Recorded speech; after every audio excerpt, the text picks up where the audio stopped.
Good evening, ma'am. Hi, good evening. Good evening, ma'am. Good evening. हा, hello, बोल.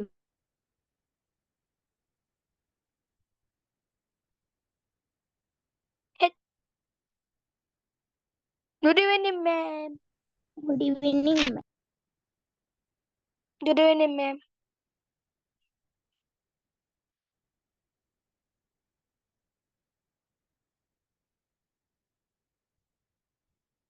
Ma'am आवाज आहे नाही.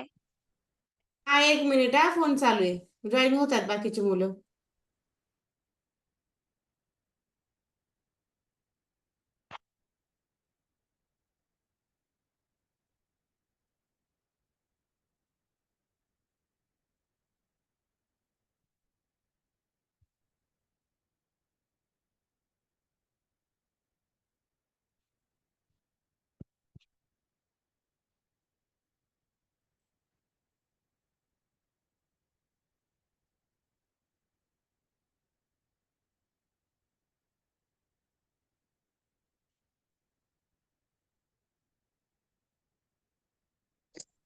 Good evening, ma'am. Good evening, ma'am.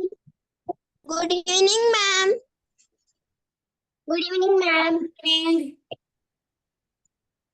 Good evening, ma'am. Good evening. Good- good evening. आवाज येतोय ना सर्वांना? हो ओके. मॅम तुम्ही दर रविवारी टेस्ट पाठवता आज क्लास काय? तुम्ही दर रविवारी टेस्ट पाठवता ना आज क्लास घेतला हो, आज क्लास घेतला. आज टेस्ट पण पाठवणार आहे. आज थोडा वेळ झाला मला. टेस्ट काय झाला, दिवसभर क्लास आहेत. मंगळवारी गणपती विसर्जनाच्या दिवशी सुट्टी देणार आहे, म्हणून आज क्लास घेतला. गणपती विसर्जनाच्या दिवशी मलाही उशीर होणार आहे, म्हणून आजच घेतलाय क्लास. आज होता मला वेळ.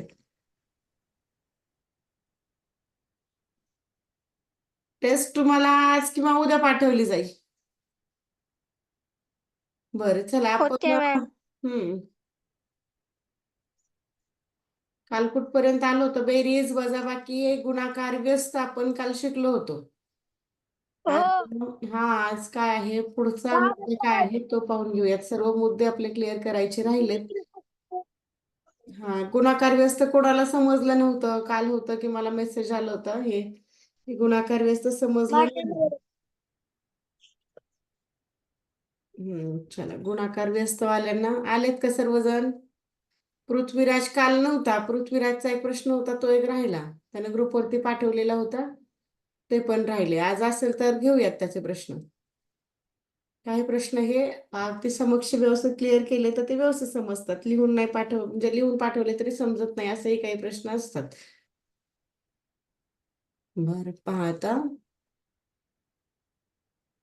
गुणाकार व्यस्त म्हणजे ज्या दोन संख्यांचा गुणाकार एक येतो त्यांना म्हणायचं गुणाकार व्यस्त. आणि एक गुणाकार कधी येतो हे तुम्हाला सांगितलं. समजा 5/7 चा गुणाकार व्यस्त किती होईल? 5/7 चा गुणाकार व्यस्त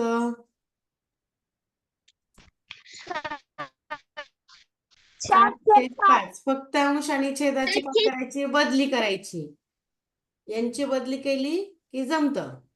मग आता पहा, 7ला 60 सारखे सारखे नंबर येतात क्रॉसमध्ये, तर ते सारख्या सारख्यांना काट मारायचे. जसं की 7×1 = 7. 7च्या पाड्यामध्ये 7 येतो एक नंबरला, पुन्हा 5च्या पाड्यामध्ये 5 येतो एक नंबरला. म्हणजेच उत्तर आलं 1/1. आणि ज्या संख्येच्या छेदामध्ये 1 असतो तर तो छेद लिहिण्याची गरज नसते, त्याचं उत्तर फक्त 1 होऊन जातं. हे समजलं सर्वांना? हा आहे गुणाकार व्यस्त.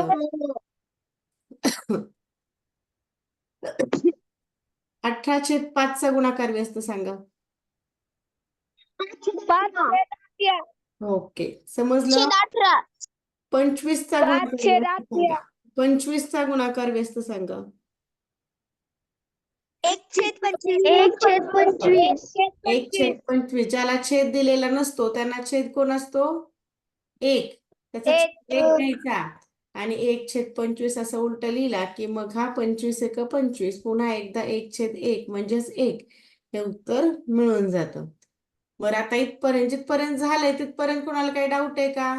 बेरीज वजाबाकी नाही अपूर्णांक कशाला म्हणायचं त्याबरोबर अपूर्णांकाचं वाचन, आकृतीचं रूपांतर अपूर्णांकामध्ये, अपूर्णांकाचं रूपांतर आकृतीमध्ये, पूर्णांकयुक्त अपूर्णांक ची आकृती किंवा रेखांकित भाग असेल, अरेखांकित भाग असेल, गुणाकार व्यस्त, इथपर्यंत जे काही मुद्दे आहेत ते अपूर्णांकामध्ये आपले झालेले आहेत. यामध्ये कोणालाच काही डाऊट नाही. नो त्याबरोबर छेद जर वेगळा असेल तर बेरीज वजाबाकी कशी करायची काल ते आपण पाहिलं. बर, आता आपण पाहूयात अपूर्णांकाचा गुणाकार आणि भागाकार कसा करतात. पहा, अपूर्णांकाचा गुणाकार आणि भागाकाराची उदाहरणं घेऊयात.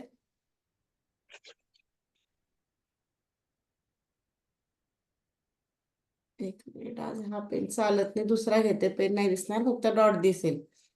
आता अपूर्णांकाचा एक मिनिट, लिहायला कधी कधी प्रॉब्लेमच येतो, लिहिताच येत नाही.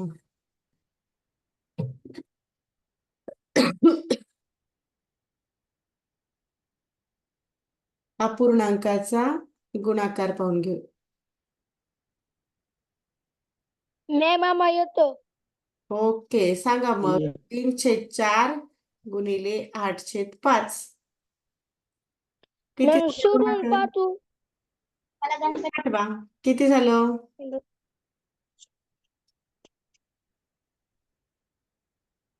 थांबा.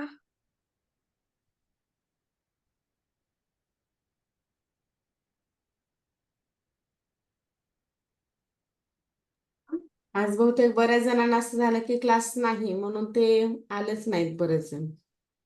6/5 6/5 6/5 6/5 आलं का? Okay, chat box. 24/20 ओके, 24/20. काही जणांचं आलं 24/20.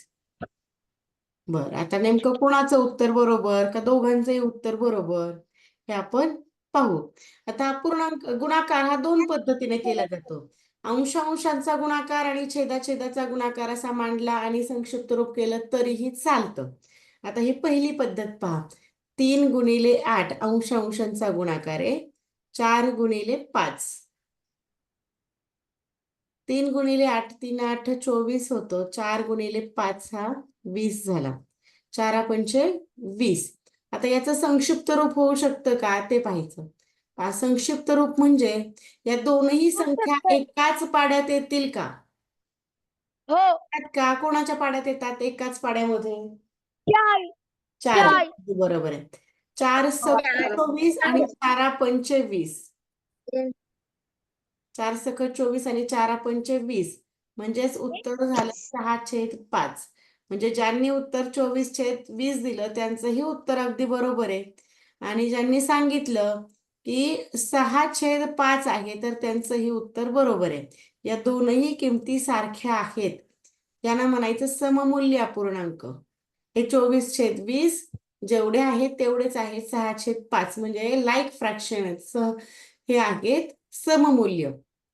समजलं? हो. दुसरी पद्धत पहा. आता ही पहिली पद्धत, आता दुसरी पद्धत हेच उदाहरण घेऊयात. 3/4 गुणिले 8/5. आता दुसऱ्या पद्धतीने कसं सोडवलं जातं पहा. आता इथे आपण तिरकस गुणाकार करू शकतो. म्हणजे अंशाने छेदाला किंवा 3 ने 5 ला किंवा 4 ने 8 ला असा भाग जात असेल तर देऊ शकतो. नाव गुणाकार असतं पण आपण काटछाटी ते भागाकारच करत असतो. पाहता किंवा 3 ने 4 ला 5 ने 8 ला असा जरी भाग जर गेला अंशाने छेदाला तरी आपण भाग देऊ शकतो.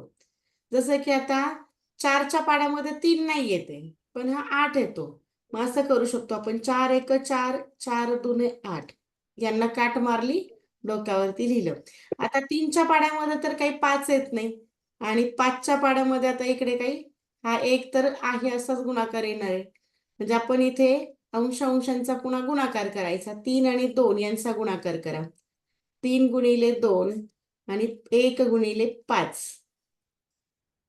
3 2 6 झाले आणि 5 1 5. पहा बरं पुन्हा एकदा तेच उत्तर मिळालं का? हो. ओके. हो आता आणखी एक गुणाकार हो. करूया. काही संख्या वेगळ्या प्रकारच्या असतात. समजा मॅम तुम्ही आम्हाला द्या आम्ही सांगतो. हो 20/18 गुणिले 3/12. पाहता या ज्या आहेत एकमेकांच्या पाड्यामधल्या संख्या आहेत, अंश आणि छेद.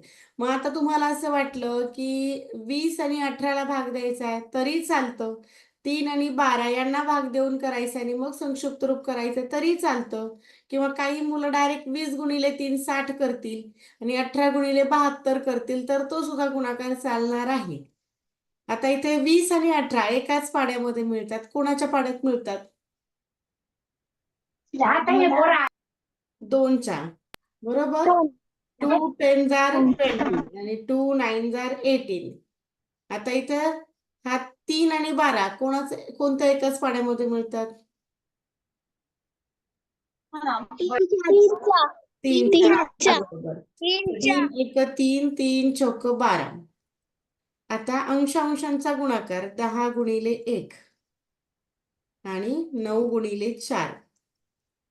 आता 18 गुणिले 12 केलं असतं तर एवढा मोठा गुणाकार करणं लगेच शक्य नाही. आता एवढा मोठा गुणाकार करणं सोपं जातं की 9 गुणिले 4 सोपं जातं तुम्हाला पटकन करायला? 9 गुणिले 4. अगदी बरोबर. 9 into 4 केलं की सोपं होऊन जातं. 9 गुणिले 4 किती होतो? 10/30. 10/36. बरोबर आहे. 10/36. 10/36. बर आता मी एक उदाहरण देऊ. हा मला कालच्या सारखी आता 2 उदाहरणं देते. एक सोबत दोन्ही उदाहरणं मला नोटबुक वरती सोडवायचे आणि काल जसा फोटो पाठवला होता तसा लगेच फोटो पाठवायचा. आपल्याला लगेच पुढे भागाकार पाहायचा आहे. बर आता घरच्या अभ्यास म्हणजे आत्ताच्या अभ्यासासाठी लगेच मला फोटो पाठवायचा आहे. यासाठी उदाहरण घ्या. पहा 9/27 गुणिले 3/16. हे झालं आपलं पहिलं उदाहरण. आणि दुसरं उदाहरण घ्या. 25/40 गुणिले 8/5.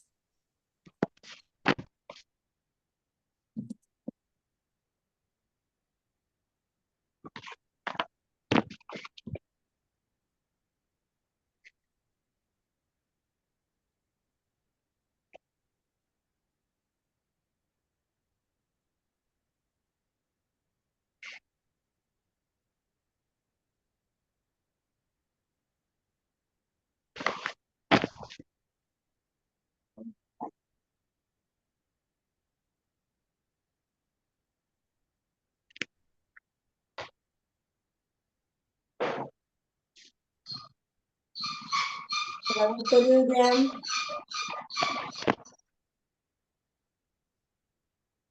ग्रुप वरती पाठवा. नोटबुकचा फोटो पाठवायचा.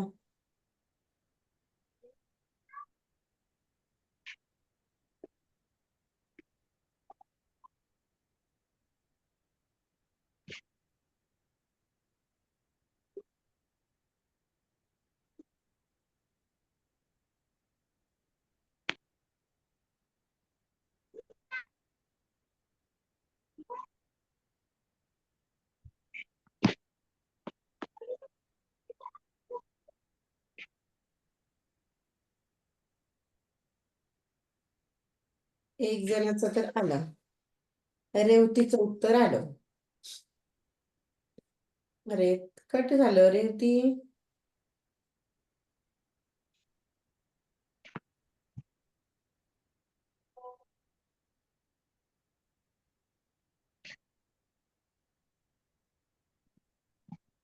हम्म, 627.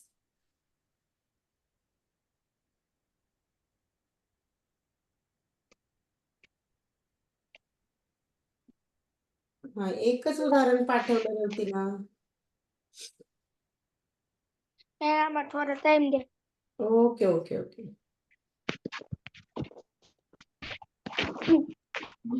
शिवेंद्र राजा आहे का? मॅम मी पाठवलंय. हो हो रिप्लाय दिला मी तुम्हाला.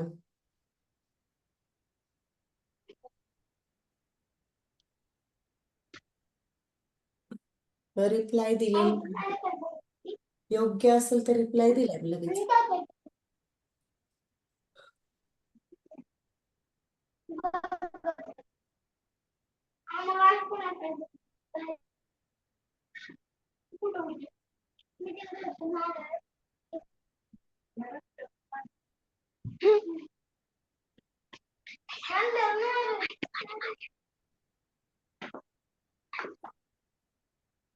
व्हिडिओ ऑन ठेवा तुम्ही.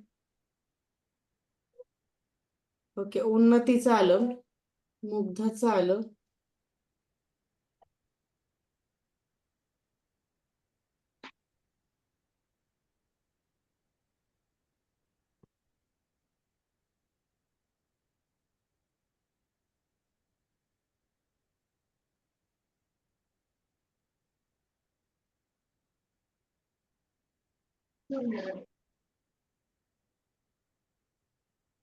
मुग्धा एवढा मोठा गुणाकार करत बसले का?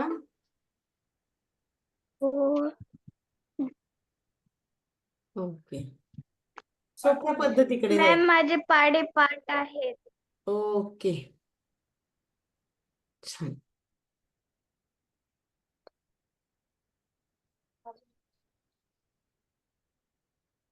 ओके, कुणालचं आलं, ईश्वरीचं आलं, प्रांजलचं आलं. 3/48 आणि 1 बरोबर आहे.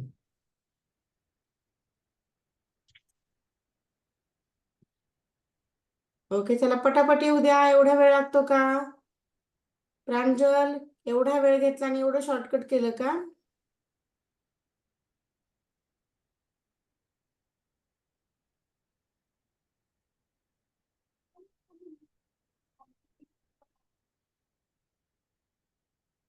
अंश आणि छेद सारखा असला की त्याला एकच म्हणायचं. जेव्हा अंश आणि छेद सारखा होतो तेव्हा त्याचं उत्तर 1 होऊन जातं.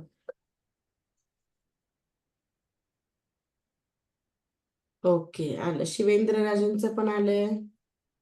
Very good. काटछाट भागाकार समजतो ना आता सर्वांना? हो.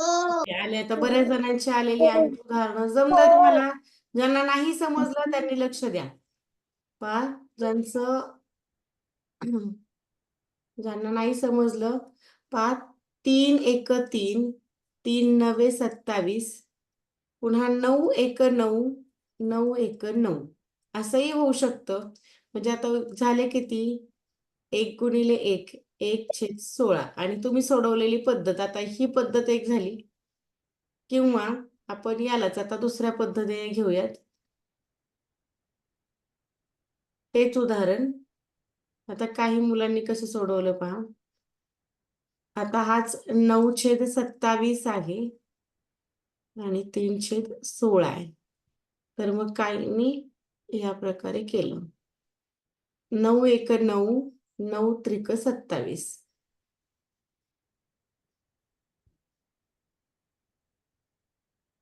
हा, आणि पुन्हा 3 एक, अरे हीच पद्धत आली आपल्याकडे. पुन्हा पहिल्याच पद्धतीने सांगितलं मी तुम्हाला. चुकून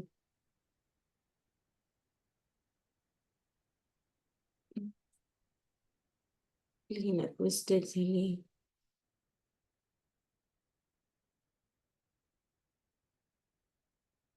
आज पेनचा जरा प्रॉब्लेम आहे, त्याच्यामुळे थोडासा पेन घ्यायला वेळ जातोय. 9/27. बरं, पहा आता 3 नवे 27 आणि 27 गुणिले 16 तसं मुग्धाने केलं तसंही चालतं. किंवा आता पाड्यामध्ये येणाऱ्या संख्या, 9च्या पाड्यामध्ये 27 येतो, 3च्या पाड्यामध्ये पण 27 येतो. मग आता कोणाला भाग देऊ शकतो आपण? पहा, 9 एक 9, 9 त्रिक 27. आता इथे 3 ला असं डायरेक्ट भागाकार केला असता तरीही चाललं असतं. काहींनी असं केलं, मग 1 गुणिले 3 आणि 3 गुणिले 16. म्हणजे 3 एक 3 आणि 16 त्रिक 48. मग हेच जर संक्षिप्त रूप केलं तर हे होतं 16. हे समजलं सर्वांना? काहींचा 3/48 आहे, काहींचा 1/16. या दोनही समान किमती आहेत. दोन्ही एकच किमती आहेत. आता इकडे पहा हे दुसरं. आणि मॅम हा. 27 आता इथे छेद 432. हो तसंही होतं. हा गुणाकार केला किंवा इथे काटछाट सोप्यात जायचं. 5 एक 5, 5 5 25, 8 एक 8, 8 पंच 40. आता अंश छेद पुन्हा 5 एक 5 एक 5, 5 एक 5. हा बोला. 1 गुणिले 1 म्हणजेच 1 छेद 1 बरोबर 1. एवढं नाही केलं तरी चालतं. डायरेक्ट 1 केलं की चालतं. पण इथं तुम्हाला दाखवले मी सगळ्यांचा गुणाकार. 1 चा गुणाकार कोणासोबतही गेला तरी आहे तीच संख्या येत असते. हे समजलं? आता दुसरी हो पद्धत. हो मॅम. काही मुलांनी काय केलं पहा. 8 गुणिले 5. अरे इथे 48 झाले, चुकून 40 घ्यायचे होते. हा आता इकडे तुम्ही फक्त अंश आणि छेदाला भाग दिला तरी चालला असता. आता 5 5 25, 5 8 40. मग काही मुलांनी असं केलं. 5 गुणिले 8 हे 40 झाले. पुन्हा 5 गुणिले 8 हे 40 झाले.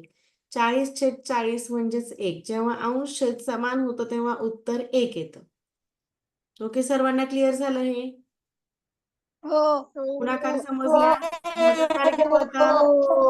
आणि भागाकाराचं मॅम उदाहरण. 25 60 200 व 40 5 200 पण होतं. हो तसंही चालतं, काही अडचण नाही. बरं आता भागाकार घेऊयात पहा आपण. जसा गुणाकार एकदा समजला की भागाकार समजतो. भागाकार डिव्हिजन पाहूयात आता आपण अपूर्णांकाची. समजा 3/18 आहेत, भागाकारामध्ये आहेत 2/15. बरं आता असा भागाकार असेल किंवा कुठल्याही प्रकारचा, फक्त भागाकाराचं चिन्ह बदलायचं, तिथे गुणाकाराच टाकायचे आणि दुसऱ्या अपूर्णांकाची बदली करायची. ही बदली कशी केली जाते पहा. आता 3/18 आहे असा इथे बदल नाही. भागाकाराचं चिन्ह आहे, भागाकाराचं विरुद्ध चिन्ह गुणाकार होतं. अंशाला छेदामध्ये आणि छेदाला अंशामध्ये घ्यायचे. 15 ला वर आणि 2 ला खाली घ्यायचं. आता काटछाट भागाकार होत असेल तर करून टाकायचं किंवा 3 गुणिले 15 आणि 18 गुणिले 2 केलं तरीही चालतं.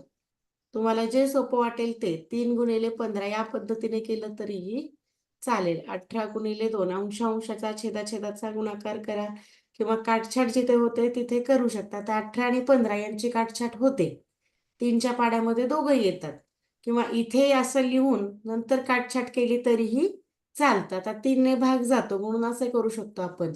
5 त्रिक 15. 1 मिनिट. हा सॉरी, 5 त्रिक नाही, आपल्याला 3च्या पाड्यातले घ्यायचेत ना. 3च्या पाड्यामध्ये 5च्या पाड्यामध्ये 18 येत नाही म्हणून 5 ने नका भाग देऊ. 3 5 15 आणि 3 सख 18. 3 सख 18 म्हणजे आता गुणाकार कोणाचा होईल? 3 आणि 5चा म्हणजे 3 5 15 होतो आणि 6 2 12 होतो. याचं आणखी अतिसंक्षिप्त रूप काय होईल? मॅम मी अतिसंक्षिप्त वेगळ्या रूप पद्धतीने कुठल्याही पद्धतीने करा, कुठल्याही पद्धतीने करा. हा आता अतिसंक्षिप्त रूप 15/12चं अतिसंक्षिप्त रूप कोणत्या पद्धतीने काय होईल? 15 आणि 12 एकाच पाड्यामध्ये येतो का? 5/4. 3च्या पाड्यामध्ये येतो. 3 5 15 आणि 3 चोक 12. अतिसंक्षिप्त रूप झालं 5/4. याला म्हणायचं अतिसंक्षिप्त रूप. हे समजलं? आणखी एक उदाहरण घ्या आता. हा 18/20 भागिले 9/17. मॅम शोधून पाठवायचं. हो चालेल, सोडून पाठवा.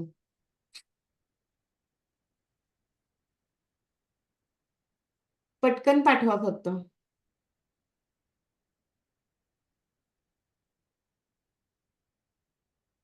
समजलंय ना सर्वांना? हो मॅम हे पुन्हा एक सोडव. हा एवढं सोडवा आणि पाठवा.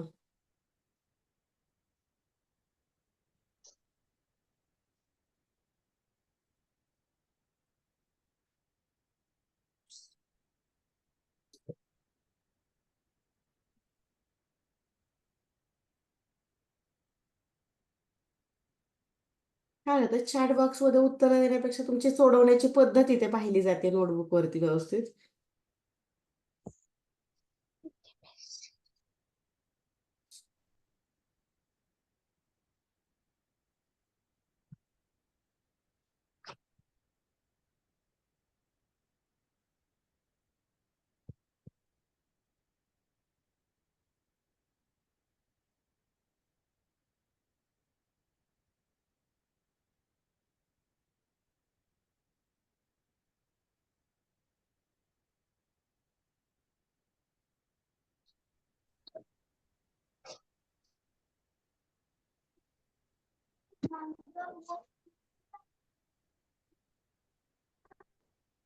आलं का? आणखी एकाचंही उत्तर नाही आलं, एवढा वेळ लागतो? मॅम तुम्ही हे समजावून मॅम हे समजलंच नाही. बर मला समजलंच नाहीये. बर आणखी एकदा समजावून सांगते. आता नीट लक्ष द्या. पहिला अपूर्णांक आहे असाच लिहायचा, इथे बदल करायचा नाही. 18/20 आहे असेच. वृंदाचं आलं पहा फक्त. हा आणि इथे भागाकाराच्या जागी भागाकाराचं विरुद्ध चिन्ह असतं गुणाकार. भागाकाराचं चिन्हाला बदल करायचा आणि गुणाकार घ्यायचा. अंशाच्या जागी छेद आणि छेदाच्या जागी अंशाला घ्यायचं. इथपर्यंत समजलं सर्वांना? इथपर्यंत समजलं? बर 18 x 17 केलं, त्याचं उत्तर पुढे लिहिलं तरी चालतं. 20 x 9 आणि त्याचं उत्तर पुढे लिहिलं तरी चालतं. हे असं करा. 18 x 17 आणि 20 x 9 याचं काय उत्तर असेल ते अंश मध्ये लिहिलं तरी चालतं. किंवा आता हे कट करून दाखवते. किंवा लगेच तुम्ही आता इथे जर काटछाट होत असेल तर करून घ्यायची. जसं आता 9च्या पाड्यामध्ये 18 येतो. 9 1 9, 9 2 18. मग राहिलं कोण? 2 आणि 17 यांचा गुणाकार करायचा. 2 x 17 आणि 20 x 1. म्हणजे 17 दुने झाले 34 आणि 20 1 20. आता इथे काटछाट केल्याचा एक फायदा होतो की मोठा मोठा गुणाकार वगैरे तुम्हाला करण्याची गरज पडत नाही. तोंडी गुणाकार करता येईल अशा संख्या राहतात, लहान संख्या राहतात आणि उत्तर सुद्धा चुकण्याची शक्यता कमी होऊन जाते. 34/20 हे उत्तर योग्य आहे. आता वृंदाने छान सोडवलंय पहा, व्यवस्थित केलंय. 20/गुणिले केलेत. हा पण वृंदा 17ला केलंय उलट. भागाकाराचं चिन्ह खाली तसंच ठेवलंय, गुणाकार नाही घेतलं, नंतर विरुद्ध घेतलं. 2 वेळा भागाकाराचं चिन्ह तसंच, पण असो व्यवस्थित केलंय तिने. संक्षिप्त रूप करायचं आणि शेवटी 81 अपेक्षित नव्हतं. आता 81 कधीतरी शक्य होईल का? हा 10/9 केलाय तिने. या पद्धतीने सोडवा. वृंदा मी जसं आता केलंय ना त्या प्रकारे संक्षिप्त रूप केलं किंवा काही जरी केलं तरी 20/81 कधीच होऊ शकत नाही. समजलंय आता सर्वांना? आणखी एक दोन उदाहरणं घ्या आणि मग तुम्हाला सोडवायला देते. आणखी एक दोन उदाहरणं समजून घेऊयात आणि मग सोडवायला आपण सोबत सोबत सोडवूयात. हा घ्या आणखी एक उदाहरण. 50/3 भागिले 12/8. आता पहा, हा भागाकार आहे, याला आहे असंच लिहायचंय. पहिला भागाकार आहे असाच. नंतर काय करू तुम्ही सांगा. दुसरा उदाहरणं झाली ना भागाकार आपण? दुसरा अपूर्णांक अंशाच्या छेदाची अदला बदल करायची. आणि अंश छेदामध्ये काय लिहू? भागाकार कसा येईल? 8/12. Very good. 8/12. पाहायचंय तुम्हाला एकमेकांच्या पाड्यामधल्या संख्या येतात का? काटछाट करायला जमत असेल तर करून घ्यायचंय, नाहीतर सरळ सरळ 50 x 8 आणि 3 x 12. आता गुणाकार शिकलो की नाही आपण? सेम गुणाकार करायचे. मग गुणाकारच करायचा असतो. भागाकाराचं चिन्ह फक्त बदलायचं, अंशछेदाला बदलायचं. जसं आपण आतापर्यंत गुणाकार केला सेम प्रोसिजर तीच करायची, गुणाकारच करायचा पुढे. आता इथे पहा 50 आणि 12 एकाच पाड्यामध्ये मिळतात. कोणाच्या मिळतात? कोणतीही समसंख्या ही 2च्या पाड्यामध्ये असते. म्हणजे 2च्या पाड्यामध्ये 50 पण येणार, 12 पण येणार. आणि 2ने भाग देणे म्हणजे संख्या अर्धी करणे. जर आपण 2ने भाग दिला असता तर 50चा झाला असता 25 आणि 2ने भाग दिला असता 12ला तर 12चा झाला असता 6. संख्या अर्धी करायची 2ने भाग द्यायचा आहे म्हणजे. आता थोडी लहान संख्या झाली 25 गुणिले 8 आणि त्यानंतर 3 गुणिले 6 किती होतील? 25 गुणिले 8 आणि 6 त्रिक 25 18. 8 हो, 200. आणखी संक्षिप्त रूप होतंय का? पहा आता आणखी संक्षिप्त रूप होऊ शकतं का? होत असेल तर करून घ्या. अतिसंक्षिप्त रूप होतं का? पहा बरं या संख्येचं. 200 आणि 18 एकाच पाड्यामध्ये मिळतील का? 2च्या. हो, 2च्या या प्रकरणामध्ये आपण सोबत सोबत संक्षिप्त रूप शिकलोय पहा. याला संक्षिप्त रूप म्हणायचं आता.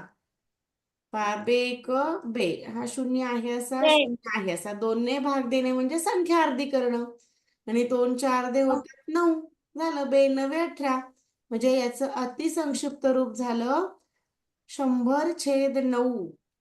हे समजलं? मॅम मी 3 1 3 व 3 चौक 12 त्यांचा गुणाकार केला. हो, तसाही चालतो. चालेल. बरं हे समजलं का? ज्यांना नाहीच काही कळालं तर त्यांनी सरळ सरळ काय करणार? या पद्धतीने. ज्यांना खूपच असं कठीण वाटतंय, स्टेपच अजिबात नाही लक्षात राहत, मग त्यांनी थोडासा मोठा गुणाकार करायला तयार राहायचं. मग हा भागाकार आहे असा. मग त्यांच्यासाठी सोपी पद्धत एकच.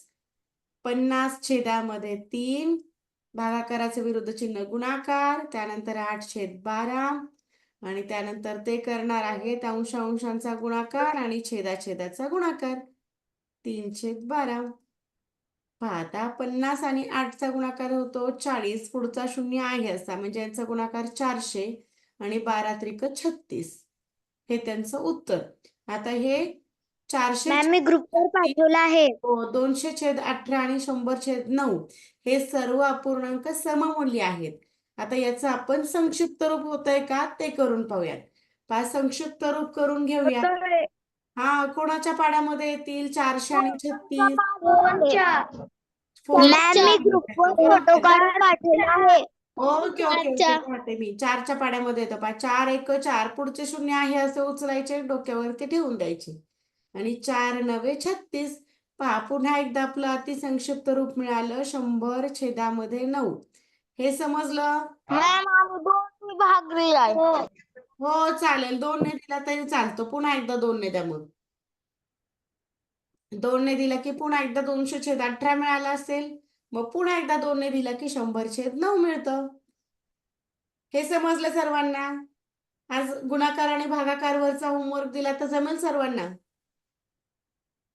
Ma'am okay. मॅम. बर आता गुणाकार आणि भागाकार तुम्हाला व्यवस्थित समजलेला आहे. आता तुम्हाला मॅम एक भागाकाराचं डायरेक्ट नाही आता तुम्हाला डायरेक्ट होमवर्क मध्ये.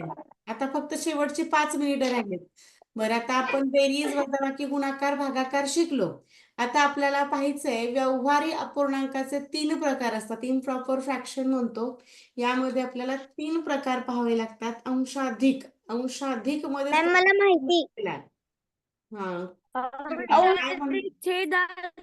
काय म्हणजे छेदापेक्षा अंश मोठा असतो त्या अपूर्णांकाला अंशाधिक हो अपूर्णांक अंश म्हणतात. मोठा असणारा अंश अधिक कोणापेक्षा? छेदापेक्षा. यामध्ये अंश छेदापेक्षा जास्त असते. जो अंश मोठा तो अंश मोठा. अंश नसतो अंश म्हणायचा. अंश मुलांचं नाव, मुलांना पण लिहिताना सारखाच आणि बोलताना जेव्हा वेगळा. अंश समान असतो तेव्हा जो छेद लहान तो मोठा आणि जो छेद मोठा तो लहान. हो बर आता 4/3 मध्ये 3 पेक्षा 4 मोठा आहे म्हणजे अंश मोठा आहे म्हणून हा अंश अधिक झाला. 15/8 मध्ये 8 पेक्षा 15 मोठा आहे म्हणून तो मोठा झाला. बर, आता मी जे अपूर्णांक लिहिणार त्याला सांगा, अंशाधिक आहेत का छेदाधिक आहेत का कसे आहेत? बरं, स्क्रीन गेलंय का तुमचं? स्क्रीन दाखवते मी पुन्हा एकदा. हो हा, आता आला असेल. प्रत्येकाला बरं, आता मी लिहिलेला कोणता अपूर्णांक अंशाधिक आहे तेवढाच वाचायचा आहे. मी जेव्हा सांगा म्हणेल तेव्हा सांगा. यामधले अंशाधिक कोणते आहेत तेच फक्त सांगायचे. ओय आई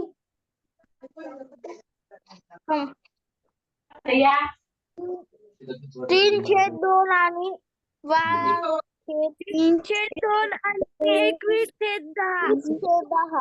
हा, कोणकोणते झाले? 3/2 आणि 2/2 हा, आणि 3/2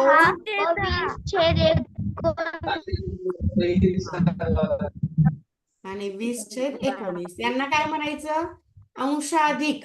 आणि जे उरलेले आहेत, 18/20, 5/15, मग यांचा जो आहे अंशापेक्षा छेद मोठा आहे. मग यांचा छेद मोठा असल्यामुळे त्यांना म्हणायचं छेदाधिक. छेद अधिक असतो ते अपूर्णांक. ओके, समजला? अंशाधिक. हा, बोला. हा, बोल. मला अपूर्णांकाचा गुणाकार समजला नाही. मला अपूर्णांकांचा गुणाकार समजला नाही. गुणाकार. यशवर्धन, आज पुन्हा रेकॉर्डिंग पाहतो का? का एखादं उदाहरण घ्यावं लागेल?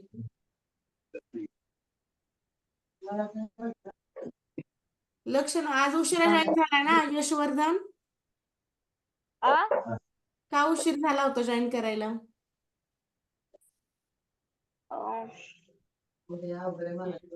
बरं, पहा, लगेच सांगते. त्याचं एक उदाहरण घेते, त्याला गुणाकार समजला नाही. अंशाधिक आणि छेदाधिक समजलं सर्वांना? यामध्ये कोणाला हो चालेल, अंशाधिक छेदाधिक समजले. यशवर्धन, आता व्यवस्थित लक्ष दे, कारण गुणाकार झालेले आपण पुढे आलो होतो. आता आता उदाहरण घेते तुझ्यासाठी एक. 3/7 गुणिले 8/5.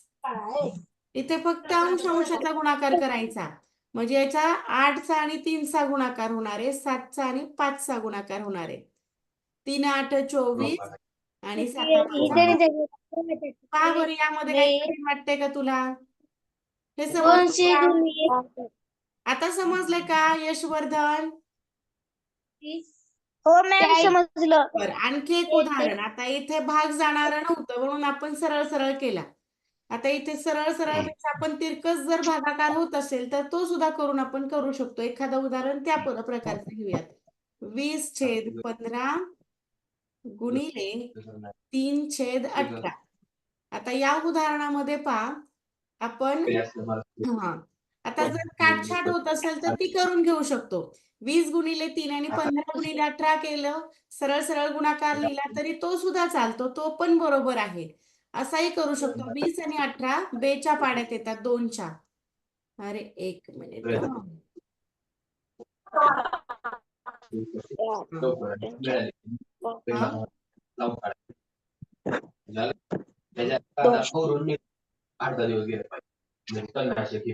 हा, पहा, आता 2च्या पाड्यामध्ये 18 येतो. शेवटचा 1 मिनिट राहिलाय, पहा. मोठा झालाय पेन हा. हा, 2×9 = 18, 2×10 = 20. 3च्या पाड्यामध्ये 15 येतो. 3×1 = 3, 3×5 = 15. मग याला आपण आता लिहू शकतो 10 गुणिले 1 आणि 5 गुणिले 9. इथपर्यंत आज आपलं शिकवून झालंय. यावरती मी तुम्हाला होमवर्क देते. शेवटचा 1 मिनिट राहिलाय.